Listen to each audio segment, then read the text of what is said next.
president. Plenty of policemen on hand to watch over him and a motorcade to escort him to the courthouse.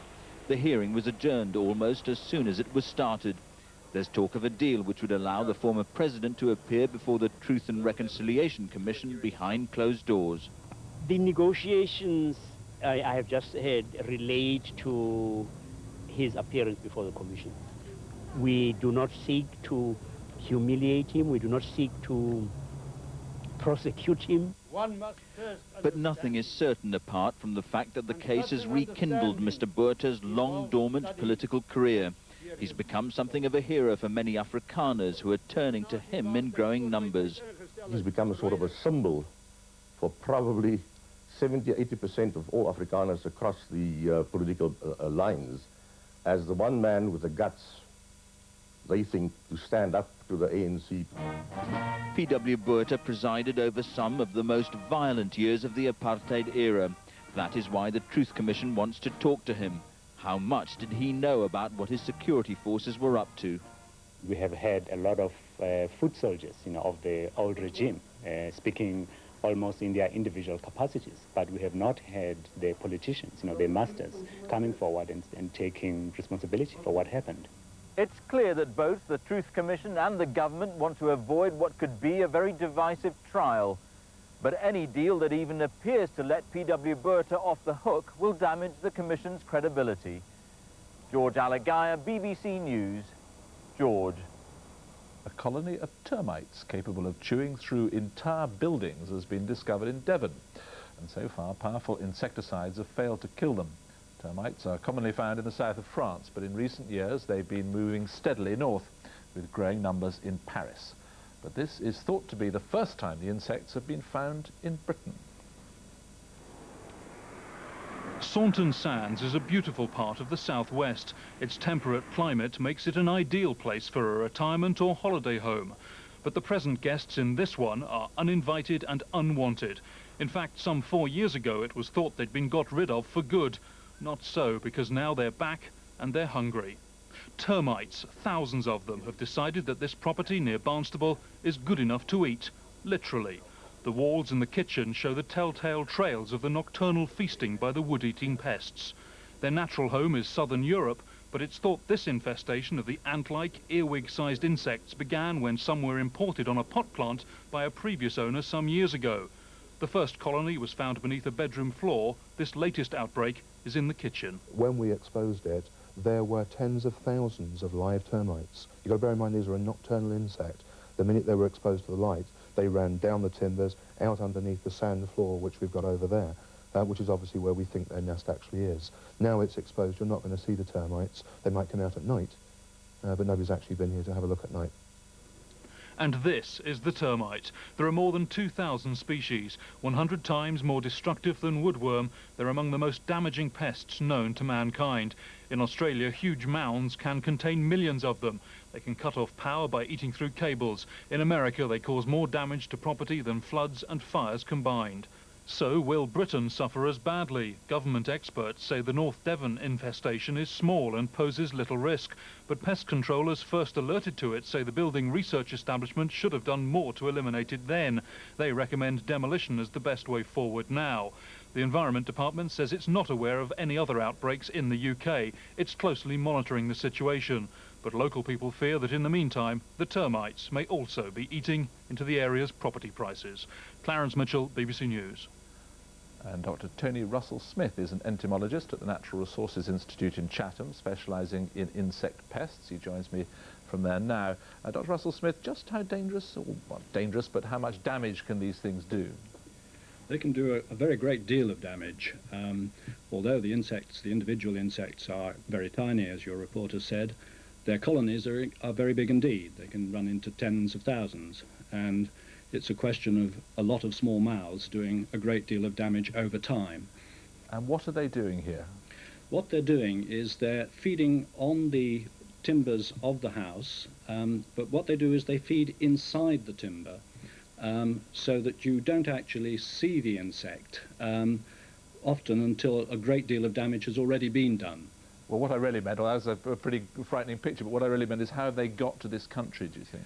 I think, as your reporter said, it's very likely that they've been imported in some wooden structure. I gather that the plants that were mentioned were imported in some sort of wooden container, and it's very likely that they came in that. And presumably once they're here, they can spread. They can spread within a building, but they're quite incapable of surviving our winters outside. So although they will spread within the immediate locality of the building where it's reasonably warm, they wouldn't spread on their own outside that. And what can be done to kill them? Because it seems to be proving very difficult to get rid of them from that particular house. Well, of course, it is difficult to get rid of these termites because they are boring inside the timber, and for that reason it's often difficult to know what part of the timbers of a house are actually infested by the termite. You could get rid of them, as the report said, by actually demolishing the house. I think that's probably a little bit extreme. Well, if you're prepared to treat all the timbers, that should in fact kill the termites. Dr. Russell Smith, thanks very much indeed. Thank you.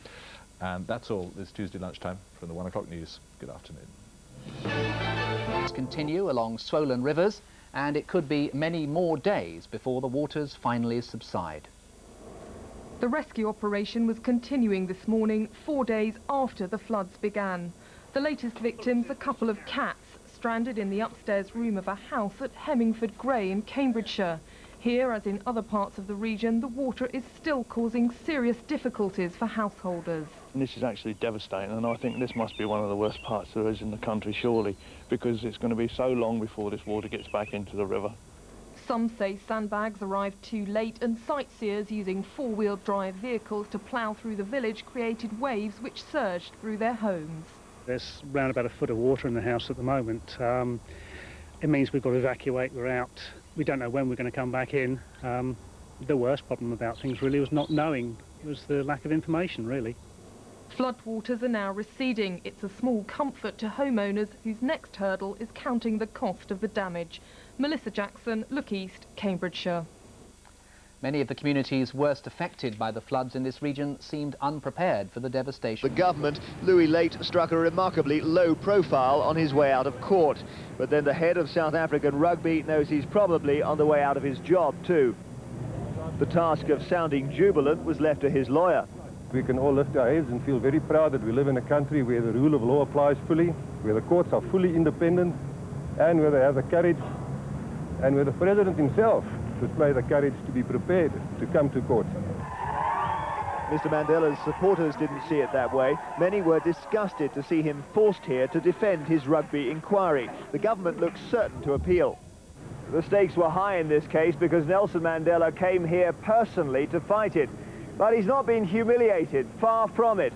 Many South Africans, black and white, support his efforts to change rugby. This tournament at the exclusive St. Stithians School in Johannesburg does not look particularly multiracial at first glance, but black players were on show, as were very different opinions on whether the national team might one day be mainly black. I don't think so. I think that the blacks are always going to play soccer anyway. It's their game. We're changing, and it takes a bit of time to change, so I suppose also for the black people to move in. Hey? Yeah, I agree. I think change is just around the corner. Yeah. When you go to the sort of black areas, for want of a better word, soccer is their game there, and I think they'll continue to play football now. Not Lucky Maduna, who hopes for a future in rugby and is realistic about his chances, and mine. So how old are you, Lucky? 18. 18? What chance have I got at 32, do you think? Yeah. Break it to me gently. None. No. I'm only kidding. Lucky believes he can make it to the top, and with the government keen to help, Louis Late has been given until May the 7th to quit as rugby's president. Despite his court victory this morning, he's thought likely to do just that. Jeremy Vine, BBC News, Johannesburg.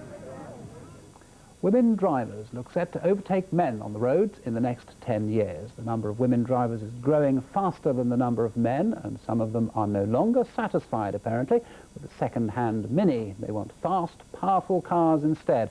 The motor industry has been slow to recognise the new trend, but it seems that women drivers may at last be leaving their stereotyped image at the lights. The MGF is the most popular British sports car. And this is one of its leading racing drivers. It's a sport more women are taking up, and sponsors are backing them with hard cash. I think you'll find a lot of girls growing up realising they can do these sort of things. And I'm out there proving you can compete on an equal footing with the guys. You know, I'm winning races. Finished second in my championship last year. 2, 1. Equality on the racetrack is one thing, but what about women on the open road? With ads like these, it could appear some car manufacturers still don't take women seriously. But according to the latest industry report, women could soon outnumber men on the roads. In fact, there could be more than 20 million in the next 10 years if current trends continue.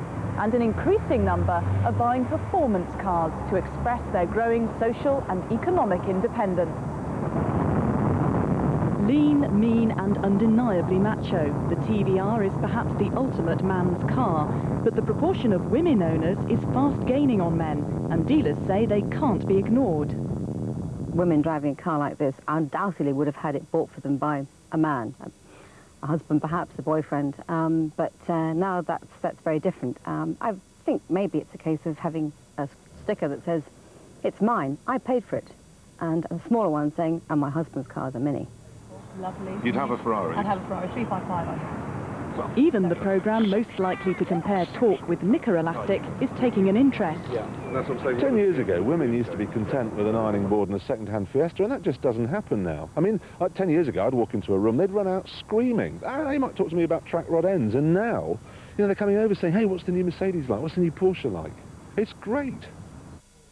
Later this month, the first motoring magazine exclusively for women will go on sale. The contents range from lipstick to dipstick. In most car magazines, it's pointless preaching to the converted. About 70% of our readers want that information. They want the knowledge to know which car to buy. And that's something that we're going to do in a woman-friendly way. So next time somebody overtakes in that dream machine, don't be surprised if it's driven by a woman.